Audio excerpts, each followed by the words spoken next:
હાલ દેશભરમાં એસઆઈઆરની પ્રક્રિયા માટે દેશભરના જે શિક્ષકો છે એમને બીએલઓ તરીકેની જે કામગીરી છે એ સોંપવામાં આવી છે.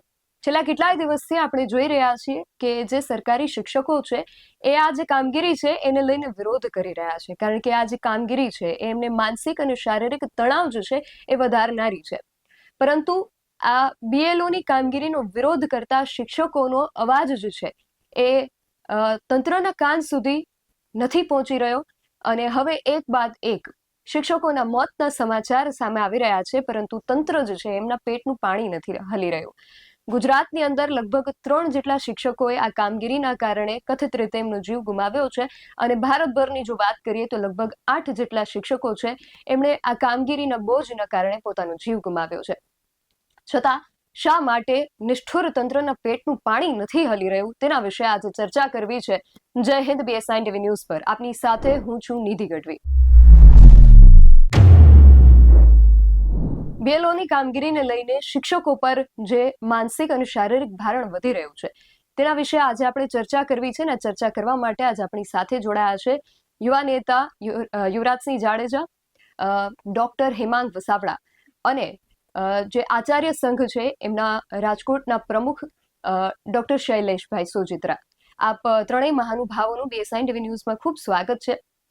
સૌથી પહેલા તો શૈલેષભાઈ આપની પાસે આવવું છે, એ જાણવું છે કે આપ આચાર્ય સંઘ જે છે એના પ્રમુખ છો, તો જ્યારે શિક્ષકોની ભરતી થતી હોય છે તો ત્યારે એમાં જે નિયમો અને શરતો આપવામાં આવતા હોય છે તો એ નિયમો અને શરતોમાં શિક્ષક માટે કામગીરીના કલાકો કેટલા નક્કી કરવામાં આવ્યા હોય છે અને એ નિયમો અને શરતોમાં શું એવું કોઈ ઉલ્લેખ કરવામાં આવે છે કે જ્યારે આવી સરકારી કામગીરી હશે ત્યારે તમારે એક્સ્ટ્રા કામ કરવું પડશે, કે એવો કોઈ ઉલ્લેખ ત્યારે થતો હોય છે જ્યારે તમારી નિમણૂક કરવામાં આવે છે?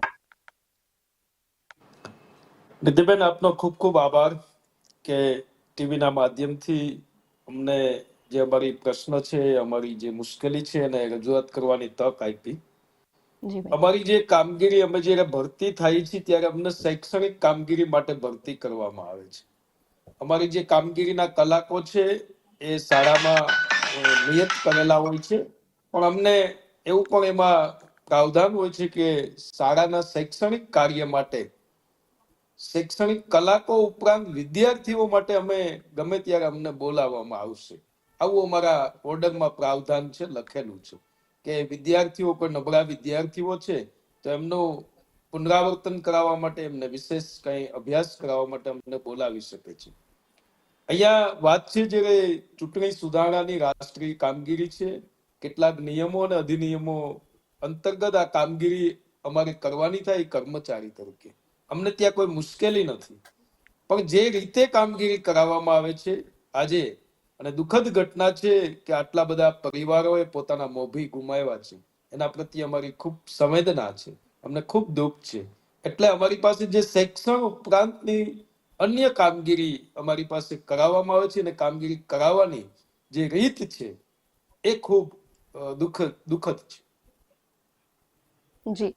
અને ડોક્ટર હેમાંગ વસાવડા, આપની પાસેથી એ સમજવું છે કે આ તો શિક્ષકો છે કે જેમને એમના જે કામના કલાકો છે એનાથી વધારે કામ અત્યારે કરવું પડી રહ્યું છે, એનું આપણે આ માઠું પરિણામ જોઈ રહ્યા છીએ. પરંતુ જ્યારે લોકો પાસે એક્સ્ટ્રા કામ કરાવવામાં આવે છે ત્યારે એમના માનસિક અને શારીરિક સ્વાસ્થ્ય પર કેવી અસરો એના લીધે પડે છે એ આપની પાસેથી સમજવું છે. લોકોમાં આપણે, મને એમ છે આજની આપણી ચર્ચા શિક્ષકો પૂરતી જ રાખીએ. શિક્ષક એવા સરકારી કર્મચારીઓ છે કે જે તીડ ઉડાડવા જાય છે, જે ઢોલ વગાડવા જાય છે, જે સુલભ શૌચાલયો અને શૌચાલયોના સરકારના નિયમોમાં કામે લાગે છે, રેલીઓ હોય ત્યારે માણસો ભેગા કરવામાં અને રેલીની વ્યવસ્થામાં લગાડે છે, અને જ્યારે ચૂંટણી આવે કે આવી કોઈ મતદાર યાદીની વાત આવે ત્યારે પણ એમને જ લગાડવામાં આવે છે. મને એવું લાગે છે કે ગુજરાતના શિક્ષક શિક્ષણ સિવાયના ઘણા બધા કામ કરે, આવું મને લાગે છે. કારણ કે જ્યારે પણ કોઈ પણ સરકારી કાર્યક્રમ માટે વાત આવે ત્યારે એમાં શિક્ષકોને લગાડી દેવો. હવે આપના પ્રશ્નનો હું જવાબ આપું કે જે સુજિત્રા સાહેબ બોલતા હતા બહુ સાચું બોલતા હતા. તમે જ્યારે આવી આખરી કામગીરી જે ફિલ્ડની છે, જેમાં ઘણું બધું ચાલવાનું છે, ઘણું બધું તડકે વરસાદમાં ઠંડીમાં કામ કરવાનું છે, ત્યારે સરકાર કોઈ ફિઝિકલ ફિટનેસ જોતી નથી. આ બહુ ગંભીર મુદ્દો છે. જી ફિટનેસ નથી જોતી. બીજી વાત જે હું કરું એ સૌથી અગત્યની વાત એ છે કે કોઈ પણ સંજોગોમાં કોઈ શિક્ષક સાહેબ કામગીરીમાં ભાગ નથી લઈ શકતા તો એ ખરેખર મુશ્કેલી છે, બહાના કાઢે છે. કઈ જોયા વગર સીધું જ કલેક્ટર એવો આદેશ કરે કે ધરપકડનું વોરંટ, નોન બેલેબલ વોરંટ. એટલે આખી એક ટાઈટ પ્રક્રિયા થઈ જાય છે, જેને લીધે શિક્ષક અથવા કામ કરતા લોકો છે એને ઘણી મુશ્કેલી પડે છે. એક વાત કરું કે આજે એક ગુજરાતના એક ભાગમાં એક શિક્ષકનો દેહાંત થયો સરની કામગીરી દરમિયાન. એનું કારણ એ છે કામગીરી દરમિયાન મૃત્યુ થવા પાછળનું કે એને પહેલેથી હાર્ટ ડિઝીઝ હશે, ખબર નહીં હોય, અને એની ઉપર ઓવર સ્ટ્રેસ નાખવામાં આવ્યો, એટલે આ બધી દોડાદોડીને એની વચ્ચે એનો હાર્ટ એટેક, હૃદય બંધ થવાથી મૃત્યુ છે. મને એવું લાગે છે કે આ પહેલું સર નથી આઝાદી પછી. આની પહેલા મતદાર યાદી સુધારણાના કાર્યક્રમો આ દેશમાં થઈ ચૂક્યા છે, પણ આટલા બધા વિવાદાસ્પદ કે ચર્ચાસ્પદ આ કાર્યક્રમો થયા નથી. 2002 માં જ થયા છે. આ ફેરા વિવાદ અથવા ચર્ચા શું કામ?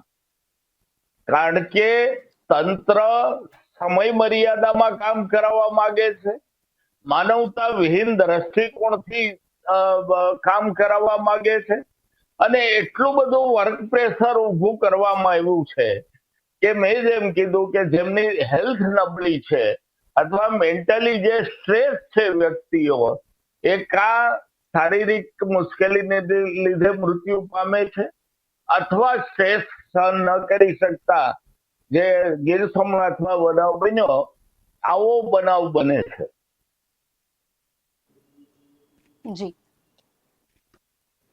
યુવરાજભાઈ, આપની પાસે આવવું છે કે ગુજરાતમાં ઘણા બધા એવા ગામો, એવા શહેરો છે, આપણે જોયું છે કે ઘણી જગ્યાએ શાળાઓ છે તો શિક્ષકો નથી, શિક્ષકો છે તો પૂરતી શાળાઓ નથી. આવા ઘણા બધા કિસ્સાઓ આપણે જોયા છે. અને એવામાં પણ જ્યારે શિક્ષણ વ્યવસ્થાની પરિસ્થિતિ આટલી નબળી છે, એવામાં જે શિક્ષકો જેટલા બાળકોને ભણાવી શકે એવા શિક્ષકો જેટલા છે આપણી પાસે, એ શિક્ષકોને અત્યારે હવે BLO ની કામગીરી જ્યારે સોંપવામાં આવી છે, ત્યારે બાળકોના શિક્ષણ પર કેવી અસર પડી રહી છે? છેલ્લા ઘણા સમયથી બેન આપણે જોતા આવ્યા છીએ કે જે શિક્ષકો છે, જેનું મૂળ કાર્ય જે છે કે શાળામાં બાળકોને જઈને ભણાવવા, હવે શાળામાં બાળકોને ભણાવવા માટે એની પાસે પૂરતો સમય જ નથી રહેતો. એટલે જેનું મૂળ કાર્ય છે એનાથી તો એ વિખોટા પડી ગયા. કામ શું કરવામાં આવે તો કે ભાઈ ગામમાં જાઓ, કેટલા ટોયલેટ બાથરૂમ છે એ ગણી આવો. ગામની વસ્તીમાં કહી શકાય કે ચૂંટણી આવતી હોય તો ચૂંટણીની કામગીરી સોંપી દે. ત્રીજી કહી શકાય કે ઘણી વખત તો તીડ ભગાડવાનું જે કામગીરી હોય, ઢોલ નગારા વગાડવાની વાતચીત હોય, મતદાર યાદીમાં પ્રિસાઇડિંગ ઓફિસર તરીકે બેસવાનું હોય, તો બધી જ જગ્યાએ આપણે શિક્ષકોનો ઉપયોગ કરીએ છીએ. આ શિક્ષકોને મૂળ જે કામ છે એ મૂળ કામ આપણે કરાવતા નથી. અને છતાં પણ અત્યારે થઈ કેવું રહ્યું છે એની વાત આપણે જો વર્તમાનમાં કરીએ તો આજે બે ઘટના, એક કપડવંજની અંદર એક શિક્ષકનું હાર્ટ એટેકથી મોત, બીજું કોડીનારની અંદર જે શિક્ષક હતા એ શિક્ષકોએ આજે સવારના 6 ને 10 વાગે આત્મહત્યા કરી લીધી. કેમ તો કે ભાઈ આ જે BLO ની કામગીરી હતી એ મહિલા શિક્ષિકાનું પણ હાર્ટ એટેકના કારણે મોત થયું છે. BLO ની કામગીરી એ કરી રહ્યા હતા. જી, એટલા માટે કેમ કે હવે ત્યાં થાય છે કઈ રીતે ખબર છે? ત્યાં પ્રેશર આપવામાં આવે છે. જે સમય મર્યાદા છે એ સમય મર્યાદાની અંદર કામ પૂરું કરવું છે. શું કામે? કારણ કે ચૂંટણી પંચે, વર્તમાન કહી શકાય કેન્દ્રની સરકારે આ બધાએ નક્કી કર્યું છે કે 1 મહિનાની અંદર આ જે પ્રોસેસ છે એ પ્રોસેસ પૂરી કરી દેવી છે. એટલે ભાઈ તમારે ચૂંટણી કરાવી છે, ચૂંટણી જીવી છો, કઈ વાંધો નથી, તો તમારે ખબર જ હતી કે એસઆઈઆરની કામગીરી કરવાની છે. ડોક્ટર કહી શકાય કે હેમંતભાઈ જે વાત કરી એ બહુ સારી વાત કરી. આપણે પહેલેથી ખબર જ છે, અને એવું તો છે નહીં કે આ પહેલી વખત થતું હોય. આપણે ભૂતકાળમાં પણ કરી ચૂક્યા છીએ મતદાર યાદી સુધારણા. તો 6 મહિના અગાઉ આપણે ખબર હોય, બીજા રાજ્યોમાં આપણે કરાવતા હોય, અને આપણે ચૂંટણી આવે છે તો એની અગાઉ આપણે 6 મહિના અગાઉ કરાવી શકતા હતા. આ સુધારણા જે પણ એસઆઈઆરની જે કામગીરી છે એ કરાવી શકતા હતા, પણ આપણે એ નથી કરાવતા. આપણે ત્યાં નથી કરાવતા, અને આપણે એવું પ્રેશર કરીએ છીએ શિક્ષકો ઉપર કે અન્ય કર્મચારીમાં આઈટીઆઈના પણ કર્મચારી છે, બીજા પણ કર્મચારી છે, એને એવું પ્રેશરાઇઝ કરે છે કે તમારે આ કામ કરીને દેવાનું. ચલો એનાથી ને કોઈ શિક્ષક સંઘના કહી શકાય બીજા જે લોકો છે એ પણ બેઠા છે, તો એને કોઈ વાંધો નથી. પણ આપણે વાત કરીએ છીએ ડિજિટલ ઇન્ડિયાની. ગતરોજ જે ઘટના બની, સોરી કહી શકાય કે સવારે જે કોડીનારની ઘટના બની, એ શા માટે બની ખબર છે? કારણ કે તમારી અત્યારે જે સ્ક્રીન ઉપર જે લેટર કહી શકાય કે વોટ્સઅપની જે ચેટ વાયરલ થઈ રહી છે, એમાં ઈ મામલતદાર છે, અને મામલતદાર એવું કહી રહ્યા છે કે ભાઈ તમારે આટલું કામ કરીને દેવાનું. ઈ કે એટલે કામ કરીને દેવું જ પડે, એમાં એના નથી. પણ હવે ગામડાઓમાં નેટવર્કનો ઇસ્યુ, બહાર આવી અને એ કામ કરે બરાબર, એટલે કે પોતાના સ્થળથી આગા જઈને કામ કરે તો ઓટીપી ના પ્રશ્ન. ઓટીપી આવે રાતે 12 વાગ્યા સુધી આ વ્યક્તિઓ કામ કરતા હતા, અને રાતે હું નામ નથી લેતો, મને નામ ખબર છે છતાં પણ એ વ્યક્તિ કામ કરતા હતા રાતે 12 વાગ્યા સુધી કામ કરે. સવારના 6 ઉઠીને પણ એની પાસેથી લેવામાં આવે કે તમે કેટલું કામ કર્યું છે, કેટલું કામ નથી કર્યું, એને અમને માહિતી આપો. ઉઘરાણી કરવામાં આવે, એક રીતે જોવા જઈએ તો એ ઉઘરાણી કરવામાં આવે છે, અને પછી આપણે સવારે બીજું કામ એને સોંપી દઈએ છીએ. એટલે સાહેબ આ માણસો છે, મશીનો તો છે નહીં. હવે એક ગામ છે બરાબર, તો 500 ખોયડા હોય, તો 500 ખોયડાની અંદર જઈને બધાને કહી શકાય કે બીએલઓ ના જે એસઆઈઆર ના જે ફોર્મ છે, આપણે એસઆઈઆર ના ફોર્મ ભરાવીએ છીએ. સામે ઘણી વખત વ્યક્તિ હોય ન હોય, સામે જોવા જઈએ તો 2002 ની યાદીમાં નામ મળે ન મળે, ઘણી બધી જગ્યાએ ઘણી બધી વિસંગતતાઓ અને ઘણી બધી જગ્યાએ ઘણી બધી અસમંજસતાઓ જોવા મળતી હોય છે. પણ આ પ્રેશર ટેકનિક છે ને, ત્યાં મને વાંધો છે. શિક્ષકોનું મૂળ કાર્ય અત્યારે સાઈડમાં રાખી, બાળકોનું ભવિષ્ય અત્યારે અધરતાળ રાખી, અને આપણે કેમાં પડ્યા છીએ તો કે બીએલઓ ની કામગીરીમાં, એટલે કે એસઆઈઆર ની કામગીરીમાં. હવે ઓલરેડી આ ગુજરાતની અંદર 2000 એવી શાળાઓ છે જે ફક્ત એક શિક્ષકથી ચાલે છે. આપણે ઘણી બધી એવી શાળાઓ જે અગણિત કહી શકાય, આદિવાસી વિસ્તાર હોય કે સૌરાષ્ટ્રના વિસ્તાર હોય, એ બધી જ જગ્યાએ બેન જોઈ લેવાનું છે કે મોટા ભાગની જે શાળાઓ છે એ શાળાઓની જર્જરિત હાલત છે. આપણે એને કોઈ દિવસ સારી કરવા માટેના પ્રયત્નો ન કર્યા કે ચલો આપણે શાળામાં શિક્ષકો વધે, અથવા શાળા જે જર્જરિત છે એ સારી રીતે થઈ શકે. પણ ગામના સંડાસ બાથરૂમ ગણવાની જવાબદારી આપણે શિક્ષકોને સોંપીએ છીએ, પણ આપણા ખરેખર બાળકો જે છે શૌચ ક્રિયા માટે એ બહાર મોકલીએ છીએ. જે બાળકોને આપણે અહીંયા મોકલતા હોય ત્યાં પૂરતી જે પાયાની જે સુવિધાઓ કહેવાય એ સુવિધાઓ ઉપલબ્ધ આપણે નથી કરાવી શકતા. એટલે આ જે થોપી બેસાડવામાં આવે છે ને, ત્યાં મને વાંધો છે.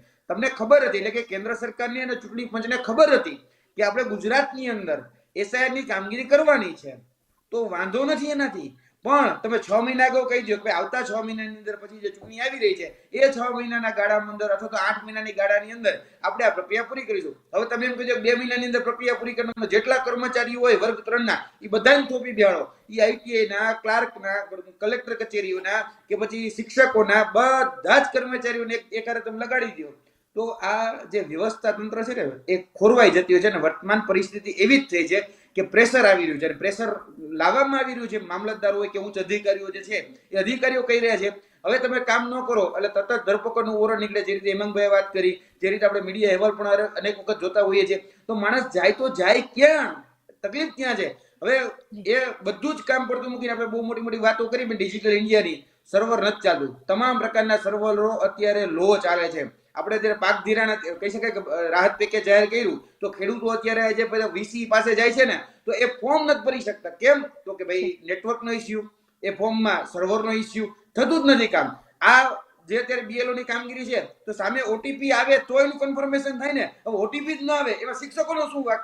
હવે શિક્ષકોનો કઈ વાક નથી, છતાં પણ ઉચ્ચ અધિકારીઓ જે કહેવાતા ઉચ્ચ અધિકારીઓ છે એ ઉચ્ચ અધિકારીઓ પ્રેશર કરે છે કે તમે આટલું કામ પૂરું કરીને આપો, આટલું કામ પૂરું કરીને આપો. અરે બિચારો શિક્ષક જાય તો જાય ક્યાં? કે બિચારો જે કર્મચારી છે વર્ગ 3 નો કર્મચારી એ જાય તો જાય ક્યાં? એટલે આ પ્રેશરાઇઝ જે ટેકનિક છે ને, એના કારણે આ આત્મહત્યાઓ દિવસે ને દિવસે વધી રહી છે. બીજા રાજ્યની પણ તમે બેન હમણાં થોડી વાર પહેલા જ વાત કરી, બીજા રાજ્યમાં પણ આ જ પરિસ્થિતિ છે. ગુજરાતની અંદર થોડીક વધારે ગંભીર પરિસ્થિતિ થાય છે, કારણ કે અત્યારે જોવા જઈએ તો આ ચોથો કેસ આવ્યો છે કે જેમાં ક્યાંક ને ક્યાંક કહી શકાય કે આત્મહત્યા કરી છે અથવા તો હાર્ટ એટેક થી મૃત્યુ થઈ ગયું છે. એ સતત આ પ્રેશરના કારણે થઈ ગયું. પ્રેશર ન હોવું જોઈએ, કામ કરવાની કોઈ ના નથી પડતો. અહીંયા શિક્ષકો પણ છે તો કામ કરવાની ના નથી પાડતા, પણ કમસે કમ જેટલું કામ કરી શકે એ ક્ષમતા એની જોવી તો પડશે ને. આપણે ક્ષમતા જોતા નથી અને રબરને ખેંચ તો રબર તો તૂટવાનું જ છે ને. આ એના જેવું છે. એટલે રબરને આપણે જેટલું ખેંચીએ છીએ ને પછી તૂટી જશે, એની મર્યાદા છે. એ મર્યાદા પછી બેન ઓળંગાય તો આજે વ્યક્તિ જાય ક્યાં. એક મેં સવારની મેં સુસાઇડ નોટ હતી કે કોડીનારના, તો આજે બેન એ કહી શકાય કે જે પતિ છે એ પતિ આજે જતા રહ્યા, પત્ની જે છે એ પતિની રાહ જોતા રહી ગયા, બાળકો છે એ પોતાના પિતાની રાહ જોતા રહી ગયા. અને આપણે સમાજમાં જીવી રહ્યા છીએ કે આપણે પ્રેશર એટલું બધું ક્રિએટ કરીએ છીએ. આ કામગીરી કરવાથી કોઈ ના નથી પડતું, પણ તમે એને કાર્યક્રમ સમય મર્યાદા જે છે એ તો વધારીને તો આપો. કે 2-5 મહિના ચૂંટણી મોડી થઈ જાય તો એનાથી કઈ બહુ મોટો એટલો બધો ફરક નહીં પડે. શા માટે દરેક વખતે આપણે ચૂંટણી જીવી જ રહીએ છીએ? શા માટે એની આપણે પ્રી પ્લાન નથી હોતા? હજી તો બીજા રાજ્યમાં બાકી હોય તો આપણે કેમ એનું પ્રી પ્લાન કરી નથી કરી શકતા? તકલીફ ત્યાં છે બેન. જી ચોક્કસ. અને શૈલેષભાઈ, તમારી પાસેથી એ જાણવું છે કે સામાન્ય રીતે તમારા જે કામગીરીના કલાકો છે એ કેટલા હોતા હોય છે ને હવે આ કામગીરીનું વધારેનું જે ભારણ તમને મળતું હોય છે તેના કારણે કેટલું એક્સ્ટ્રા કામ કરવું પડતું હોય છે, અને બીએલઓની કામગીરીમાં જતા જે શિક્ષકો છે એમને કયા પ્રકારની જે મુશ્કેલીઓ છે એમનો સામનો કરવો પડતો હોય છે? કારણ કે અમે ઘણા બધા અહેવાલો ને બધું અમારી સામે આવતું હોય છે કે ઘણા જે મહિલા શિક્ષિકાઓ છે એમને એમના જે બીએલઓની કામગીરી કરતા શિક્ષિકાઓ છે તેમનો નંબર ને બધી માહિતી જાહેર કરવાથી એમને અન્ય પણ ઘણા પ્રકારની જે પરેશાનીઓ છે થતી હોય છે, અને એમને ઘર પરિવાર પણ સંભાળવાનું હોતું હોય છે. પછી જે પુરુષો હોય એમને પણ એમનું ઘર પરિવાર હોય છે, તો એ છોડીને આ જ્યારે કામગીરી કરવાની થતી હોય છે તો ઘણું બધું શારીરિક અને માનસિક ભોગ જે છે આપવો પડતો હોય છે. તો કયા પ્રકારના પડકારો છે અને કામના કલાકમાં કેટલો ફેરફાર થયો છે એ જાણવું છે. બેન, સામાન્ય રીતે આપણે જોઈએ તો શિક્ષકનો કામગીરીના કલાકો જે પખવાડિયાના હોય છે, શાળા છે 30 કલાકથી આજુબાજુ શાળાઓ ચલાવવામાં આવે છે, 30 કલાક અથવા 30 કલાકથી વધારે શાળાઓ. તો એના બદલે આપણે જોઈ રહ્યા છીએ કે કર્મચારીઓ છે મોડી રાત સુધી એને બોલાવવામાં આવે છે.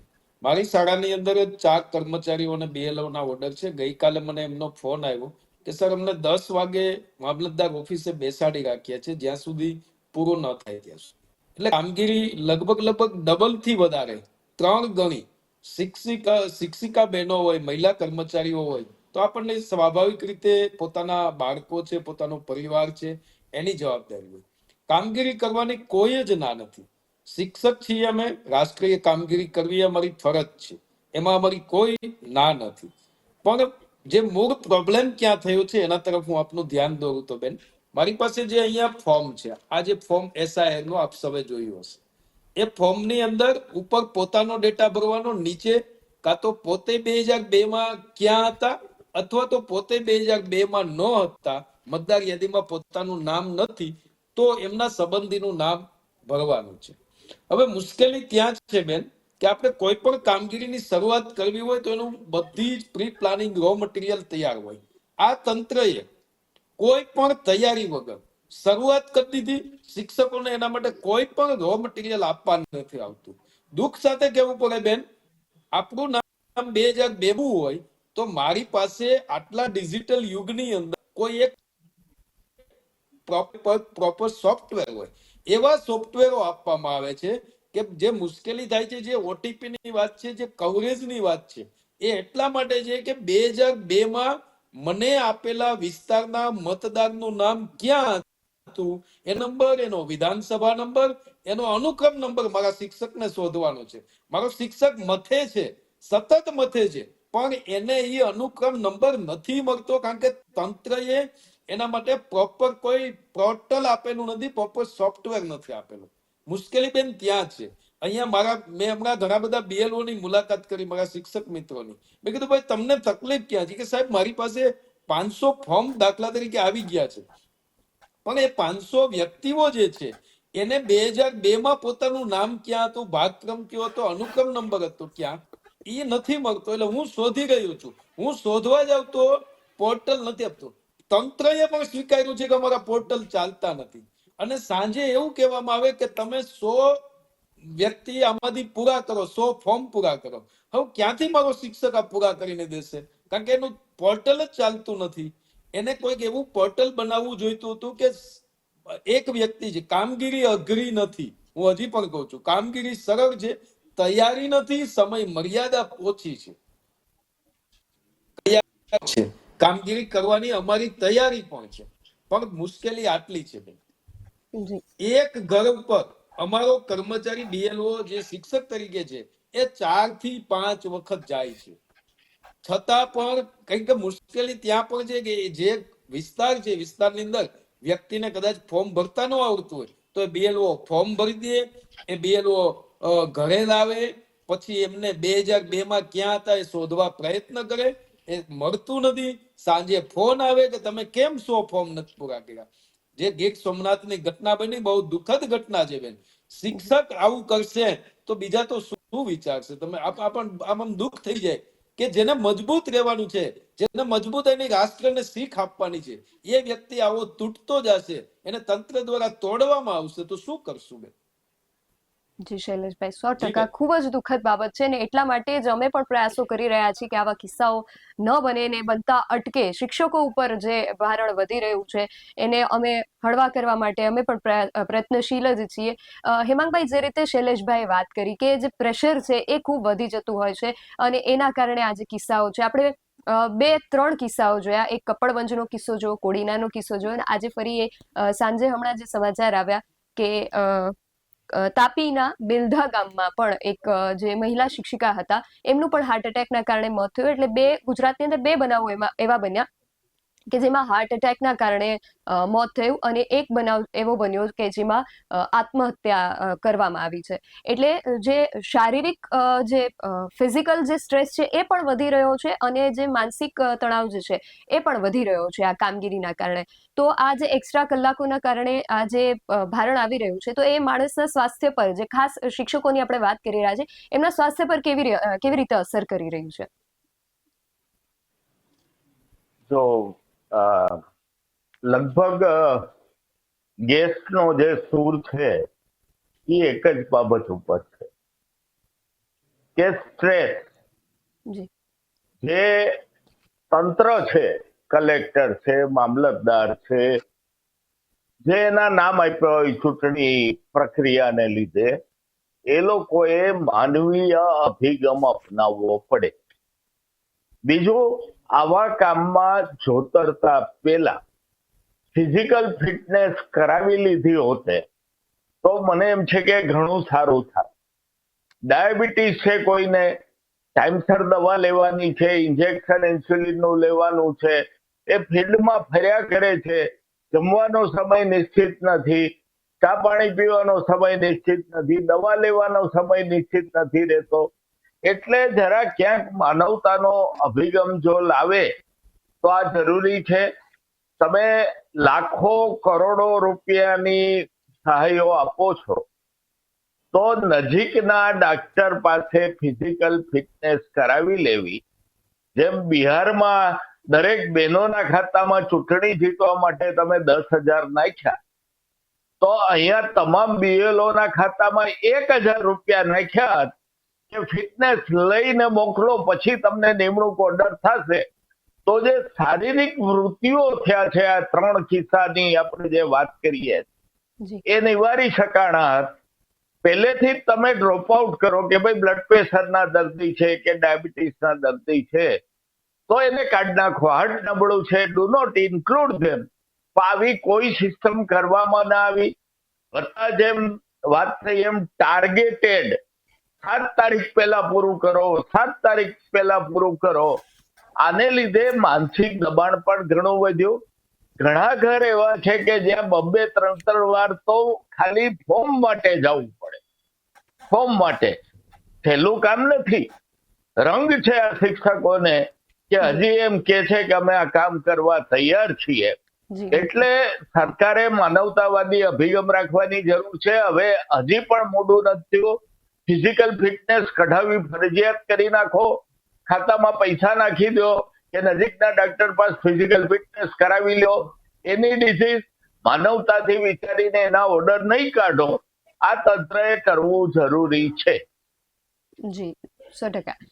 અને યુવરાજભાઈ, જે રીતે હેમાંગભાઈએ વાત કરી કે ફિઝિકલ ફિટનેસ જે છે સર્ટિફિકેટ એ હોવું જરૂરી છે, અને જે સ્વાસ્થ્યના કારણો છે એ સિવાય પણ ઘણા લોકોના જે અંગત કારણો હોય છે, પારિવારિક, સામાજિક ઘણા બધા પ્રશ્નો હોય છે, જેને લઈને માનસિક તણાવ હોય છે, અથવા તો એ શારીરિક રીતે એમને ત્યાં સમય આપવો જરૂરી બનતો હોય છે. જે રીતે મેં અગાઉ પણ વાત કરી કે જે મહિલાઓ હોય છે એમને પોતાનું ઘર પરિવાર છે, બાળકોને સાચવવાના હોય છે, સગર્ભા મહિલાઓ શિક્ષિકાઓ પણ હોય છે, જે પુરુષો છે એમને પણ ઘણા બધા પ્રશ્નો હોય છે. એમના જો પરિવારના કોઈ સભ્ય છે, ઉદાહરણ તરીકે એમને કોઈ હોસ્પિટલમાં એડમિટ કરવામાં આવ્યા છે, તો એમને ત્યાં સમય આપવો જરૂરી છે. તો આવા ઘણા બધા કારણો હોતા હોય છે. પણ આ જે શિક્ષકો છે જેમને BLO ની કામગીરી આપવામાં આવી છે, એમના કોઈ પણ કારણને છે એ સાંભળવામાં નથી આવી રહ્યા, અને જ્યાં પણ એની આનાકાની કરવામાં આવે ત્યાં સીધું ધરપકડનું વોરંટ જે છે એને ઇસ્યુ કરી દેવામાં આવે છે. તો આને તમે કઈ રીતે જુઓ છો? ઉચ્ચ કક્ષાના અધિકારીઓએ પહેલા તો પોતાનો હઠાગ્રહ છોડી દેવો જોઈએ. આ હઠાગ્રહને કારણે આ થઈ રહ્યું છે. એક હઠ પકડી લીધી છે. બીજી વાત, આનો સમાધાન તરફ જો તમે વાત કરતા હોય તો હું એ પણ વાત તમારી સાથે ઉમેરું છું કે આપણે જરૂર છે BLO કર્મચારી તરીકે, તો આપણે શા માટે એવું ન કરી શકીએ કે હંગામી ધોરણે BLO કર્મચારી માટે એક હંગામી એક કહી શકાય કે શિક્ષકો સિવાય પણ બીજા કર્મચારી હોય, અથવા તો જે લોકો આ કામગીરી કરવા માંગે છે એના માટેની અલગ કેડર ઊભી કરીએ.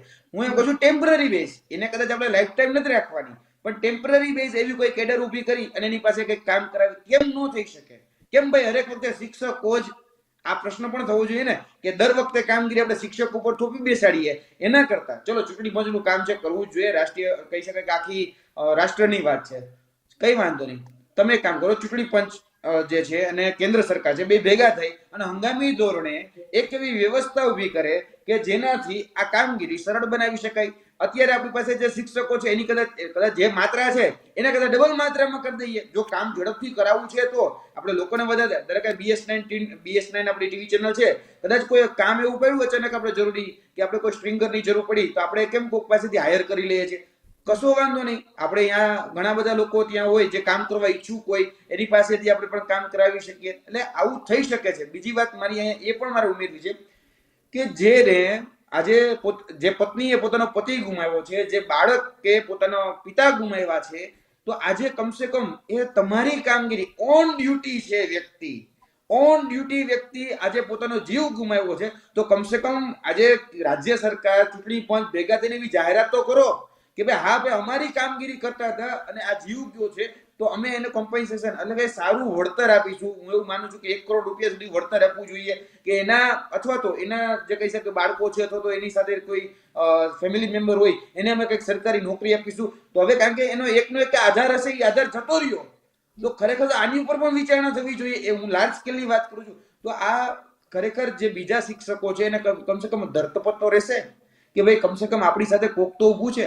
આ રાજ્ય સરકાર કોઈ પ્રકારનો જવાબ નથી આપતી, ચૂંટણી પંચ કોઈ પ્રકારનો જવાબ નથી આપતું, અને દિવસે ને દિવસે જે પ્રેશર ટેકનિક અને ટાર્ગેટ ટેકનિક જે અપનાવવામાં આવે છે, અને આમ કહેવાય લમણે બંદૂક દઈ અને કામ કરાવવામાં આવે છે. ટાર્ગેટ એટલે ઈ જ ટાર્ગેટ છે કે આ કરો ને તો ધરપકડ કરી જાય. આ તો લમણે બંદૂક દેવા જેવી વાત છે.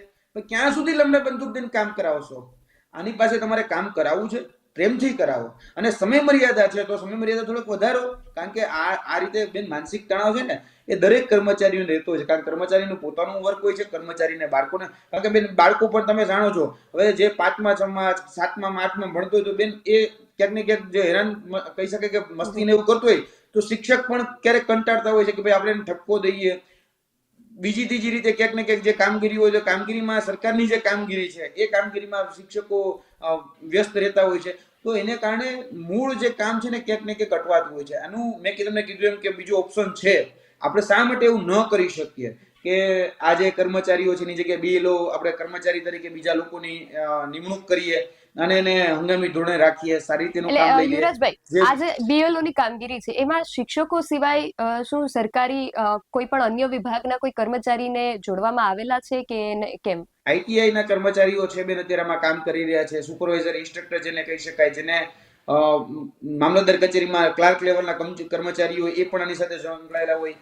પણ હમણાં જ મારા સાથી મિત્ર શૈલેષભાઈ જે વાત કરી, વાત સાથે હું સહમત છું કે આજે બેન મતદાર યાદી લેનું હમણાં જે ફોર્મ દેખાડતા ને ફોર્મ સાથે હું સહમત છું. કારણ કે મેં પણ એક જોયું છે ફોર્મમાં પહેલા વિગત ભરવાની છે, વિગતની અંદર પછી 2002 ની યાદીમાં નામ ગોતવાનું છે.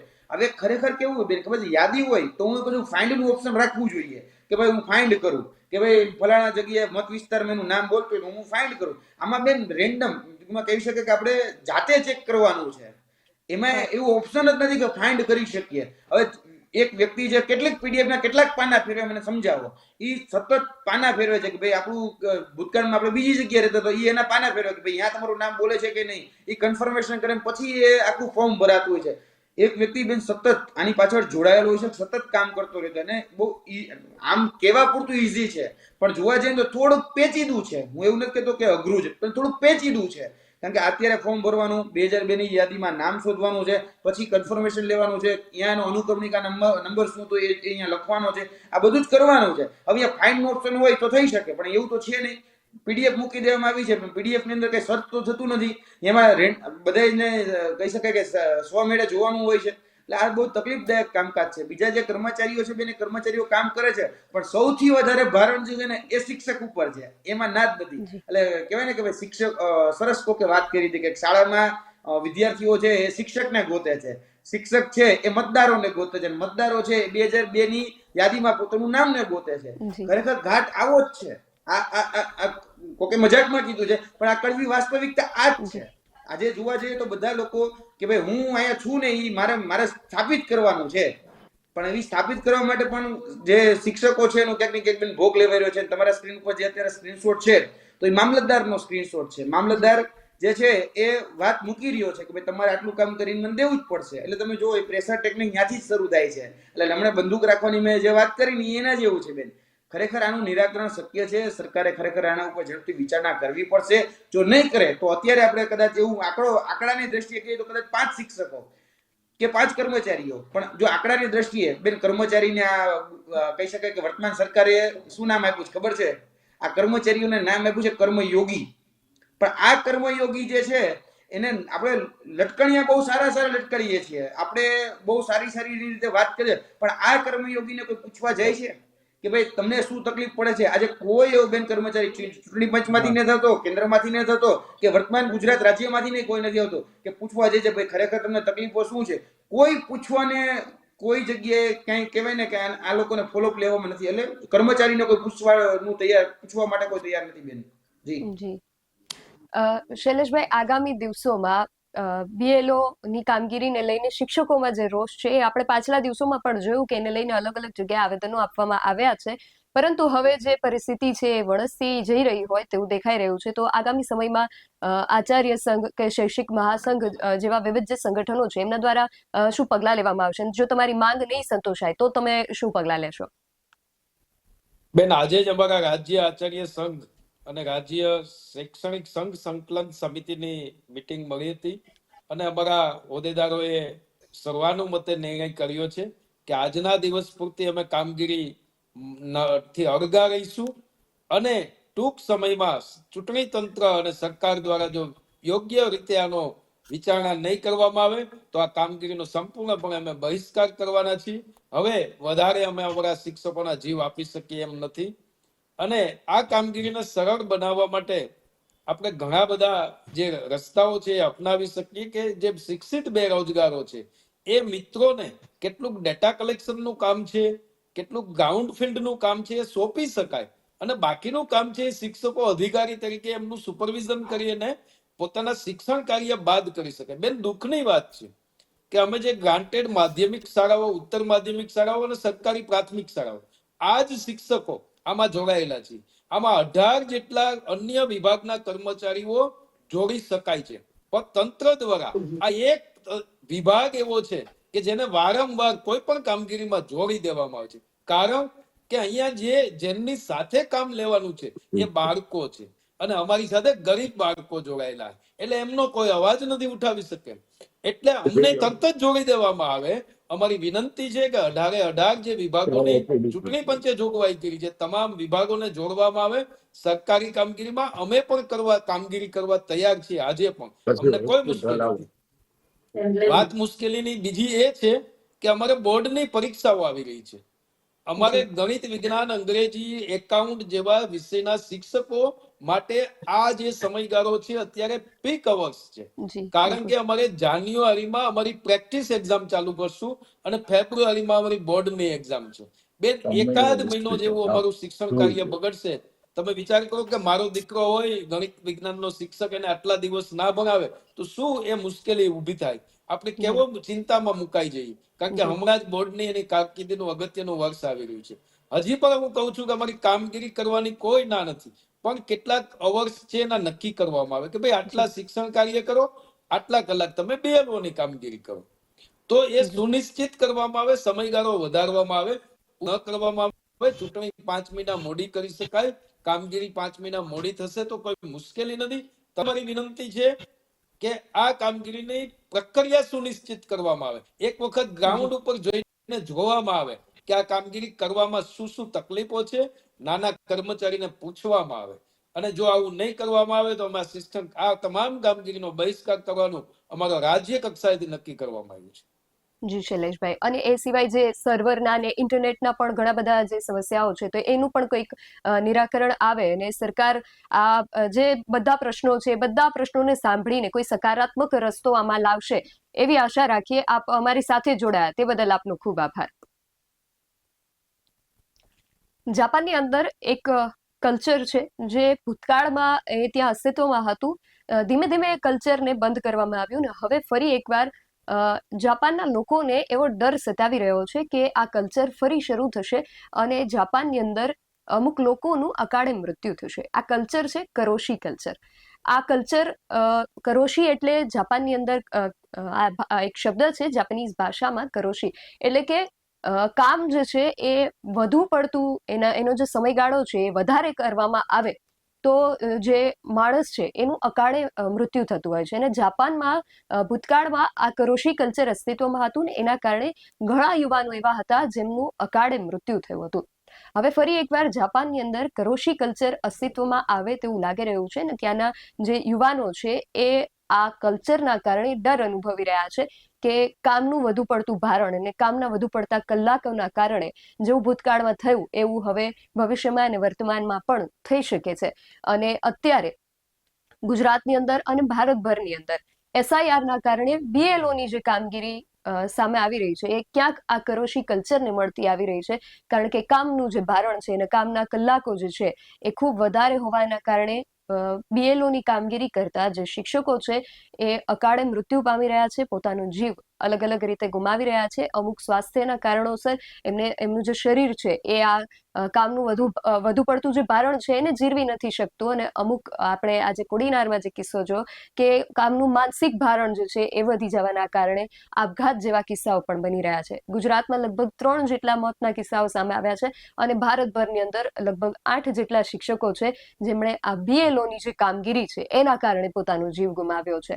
જાપાનની અંદર કરોશી કલ્ચર અને ભારતની અંદર આ કહી શકાય કે BLO કલ્ચર જે છે એ લોકોનું અકાળ મોતનું કારણ બની રહ્યું છે. ત્યારે આપણે સરકાર પાસે એવી આશા રાખીએ કે આનો તત્કાળ કોઈ સકારાત્મક રસ્તો શોધીને આ શિક્ષકો જે છે એમને આ BLOની જે કામગીરી છે એમાંથી એ લોકો પણ કહી રહ્યા છે કે અમે મુક્ત થવા નથી માંગી રહ્યા, પરંતુ અમે આ કામ કરવા તૈયાર છીએ, પરંતુ એનું એક મેનેજમેન્ટ હોવું જોઈએ, કામના કલાકો જે છે એ નક્કી હોવા જોઈએ, એમની જે વિવિધ સમસ્યાઓ છે અને વિવિધ જે પ્રશ્નો એમને સતાવી રહ્યા છે એનું કોઈ નિરાકરણ લાવી અને આમાં એક સકારાત્મક રસ્તો નીકળે અને હવે આગળ જતા ભવિષ્યમાં આવા કોઈ કિસ્સાઓ ન બને તેવી આશા રાખીએ.